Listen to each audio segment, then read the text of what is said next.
ఒక్కసారి పొడి వేసి ఎగ్ ఫ్రై చేశారంటే మళ్ళీ మళ్ళీ ఇదే తినాలనిపిస్తుందండి. దేంట్లోకైనా చాలా బాగుంటుంది. ముందుగా కోడిగుడ్లని ఉడికించి ఇలా సగంగా కట్ చేసుకోవాలి. ఇప్పుడు ప్యాన్లో 3 టేబుల్ స్పూన్ల నూనె వేసుకొని కొంచెం పసుపు వేసి కలుపుకున్నాక కట్ చేసుకున్న కోడిగుడ్లని దీంట్లో వేసుకొని లో ఫ్లేమ్లో వీటిని ఫ్రై చేసుకోవాలి.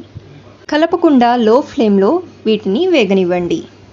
ఇలా ఒకవైపు కాస్త ఫ్రై అయిన తర్వాత మిక్సీ జార్లోకి 2 టేబుల్ స్పూన్ల పుట్నాలు, వెల్లుల్లి రెబ్బలు, కొంచెం ఉప్పు, తగినంత కారం వేసి మెత్తగా గ్రైండ్ చేసుకోండి.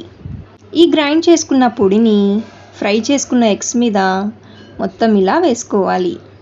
ఈ పొడితోనే ఈ ఫ్రైకి మంచి టేస్ట్ వస్తుందండి. ఈ పొడి వేసుకున్న తర్వాత ఇలా తిప్పుకోవాలి. కోడిగుడ్లను తిప్పి ఒక 2 నుంచి 3 నిమిషాల వరకు లో ఫ్లేమ్లో వీటిని ఫ్రై చేసుకోండి. అంతేనండి, ఈ పొడితో ట్రై చేయండి. ఎగ్ ఫ్రై అయితే చాలా టేస్టీగా ఉంటుందండి. మీరు ఎప్పుడైనా ఇలా ట్రై చేసి ఉంటే కామెంట్ చేయండి. ఈ వీడియో నచ్చితే లైక్ చేసి సబ్స్క్రైబ్ చేసుకోండి. Thank you.